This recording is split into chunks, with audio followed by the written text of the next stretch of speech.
مسجد اقصا، این مسجد بیت المقدس که واقع در فلسطین هست، الله تعالی مسجد دوباره آزاد کند، دشمنان این مسجد خار و ذلیل شرمنده این دنیای آخرت گرداند یهودان را و پیروان آنها و طرفداران آنها را و منافقانی که روی که اسلام آوردند و ظاهرا مسلمان هستند و باطنا همراهی آنها هستند، الله تعالی آنها را شرمنده دنیای آخرت گرداند و این مسجد را آزاد گرداند.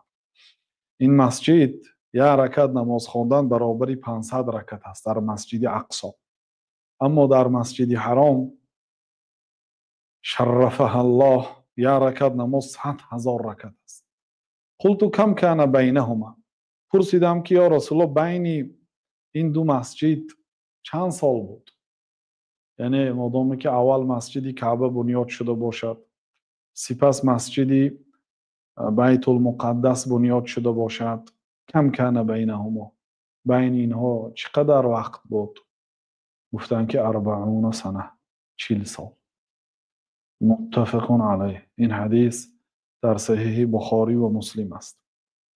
خب اگر 40 سال باشد، کی ساخت این مسجد را؟ و مشهور در بین مردم این است که مسجد را سلیمان علیه السلام ساختند. بنابراین حافظ ابن حجر از ابوالفرج ابن الجوزی یک نقل آوردن در فتح الباری شرح صحیح بخاری که ایشان گفتند که فیه اشکال، در این حدیث اشکال هست. حدیث صحیح است، اون حدیث غباری ندارد، در صحیح بخاری و مسلم است، لیکن در معناش اشکال این است که چخیل مسجد کعبه را حضرت ابراهیم ساختند و حضرت سلیمان مسجد کعبه را ساختند، بین اینو 1000 سال است. یعنی بعد 1000 سال حضرت ابراهیم بعد حضرت سلیمان تولد شده است. چخیل بعد 40 سالش مسجد ساخته شده است؟ همین از همین جهت این اشکال دارد، چون که ابراهیم کعبه را ساخت، سلیمان بیت المقدس را ساخت، بین اینا 1000 سال است.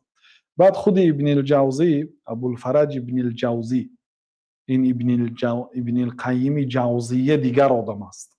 بعضی ها ابن القیم الجوزیه را ابن القیم جوزی میگوید، خطا هست، نامها را باید درست تلفظ کرد. او دیگر آدم است. این کس ابوالفرج ابن الجوزی هست، جوزیه نیست اینش. میگوید که جواب همین اشکال چی است؟ ان الاشاره الى اول البناء و وضع اساس المسجد، اشاره به اولین بنیادگار اساسی مسجد است، نه آن آدم هایی که من بعد مسجد ساختند و مسجد به اونها نسبت داده شد. ولیس ابراهیم و اول من بنى الکعبه، اصلا حضرت ابراهیم اولین آدمی که کعبه را ساخته اون کس نیستند. ولا سلیمان و اول من بنى بیت المقدس، و نه سلیمان اولین آدمی که مسجد بیت المقدس ساخته است، نه سلیمان است. در حقیقت ما روایت کرده شدیم که ان اول من بنى الکعبه آدم، اولین شخصیتی که کعبه را بنیاد کرد حضرت آدم علیه السلام، پدری بشریت صلی الله علیه و سلم هستند. ثم انتشر ولده فی الارض فجائز، سپس فرزنداشون در روی زمین پراکنده شدند، بسیار شدند.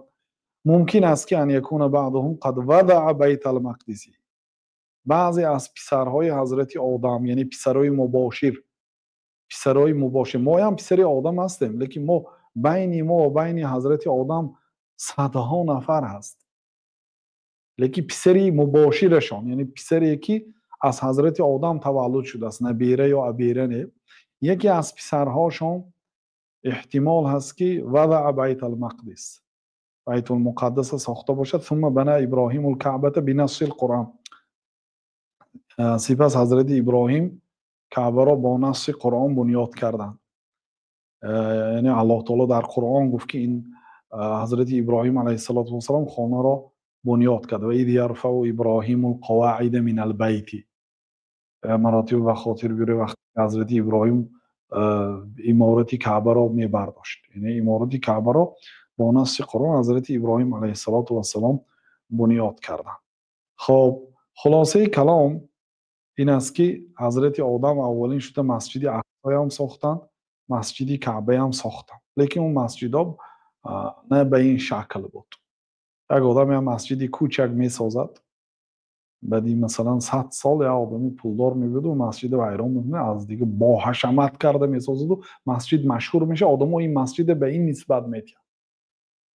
حالا که اساسگذاری اول، سنگ اول، خشتی اول فلانی گذاشتگی است.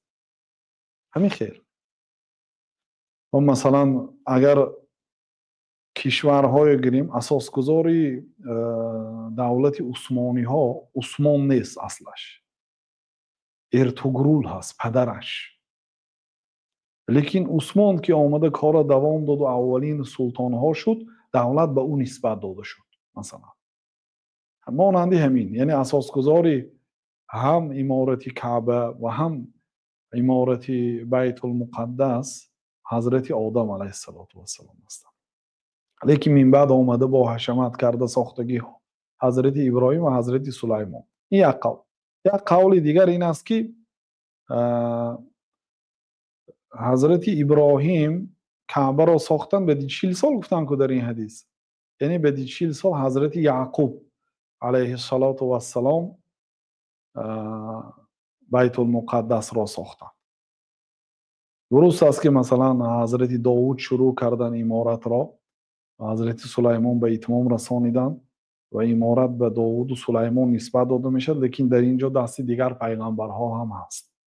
هر کسی که مثلا در زمان خودش آمد، البته سهم خود را در امارت مسجد ساختگی گذاشتگی هست. بنابراین اگر کعبه را از زمانی که حضرت ابراهیم ساختن تا امروز اگر تاریخش گیریم، چند مراتب ویران کرده از نو ساخته شده است. مثلا از این کعبه ای که حاضر ما میبینیم، این دیروز از نو ساخته شد با این شکلی نو. تاریخش هست. مسجد نبوی هم همین کنه. این مسجد نبوی که حاضر ما ببینیم با این شکل پیامبر صلی الله علیه و آله نساختن. این اساسا در زمان ملک فهد وسیع شد، در قسمتش در زمان ملک عبدالعزیز. تاریخش هست، یعنی میشد از زمان پیدایشش تا امروز آموخته برآمد.